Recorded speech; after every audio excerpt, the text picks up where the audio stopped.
Thank you, Tom.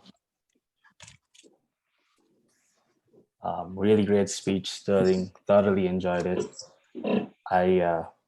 So I'm going to dive right into it. I'm going to first focus on a few things that I thought you did really well, and then I'm going to give you a few bits of advice for future speeches.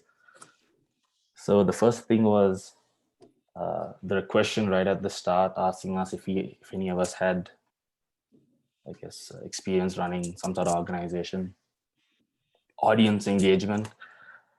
We don't do that too often, so that was definitely a nice change.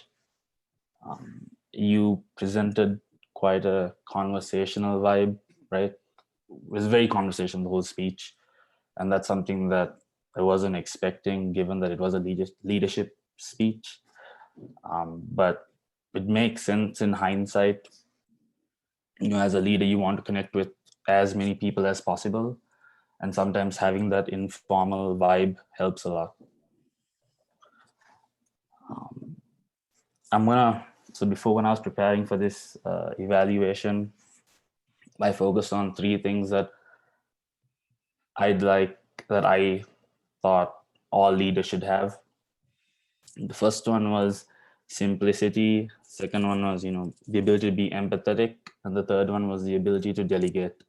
And you nailed all three. So yeah, good on you. With simplicity, there's this principle called Occam's razor, which essentially states that the simplest solution is the best one. So with your speech, you boiled it down to 3 points, which I thought was very nice. And then even with your presentation, it wasn't too ornate. It was, very simple. So that was very pleasant as well.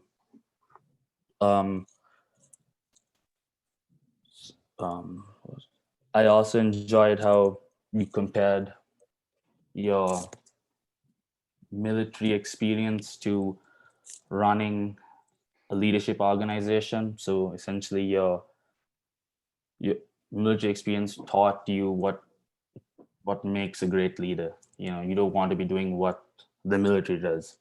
So life's our best teacher. It was nice to see that you learned from that. Yes. Yeah. Now I'd like to talk about a few things that you could improve on. So with all speeches, I like hearing a bit of background as to why you even created a volunteer organization, right? So maybe a few lines on that would have been nice right at the start.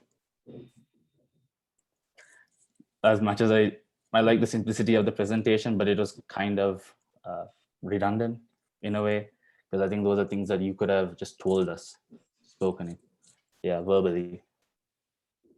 I think it also caused a bit of issue, with the back and forth, right? I think it broke the rhythm of the entire speech, back and forth. And last but not least, with the conclusion, I know that you said leader. The last presentation slide was leader, good leader, and great leader. It would be nice to see you define, what makes a good leader, well, what makes a great leader stand out as opposed to a good leader. A few qualities there would have been nice as well. But overall, a great speech. Looking forward to hearing more.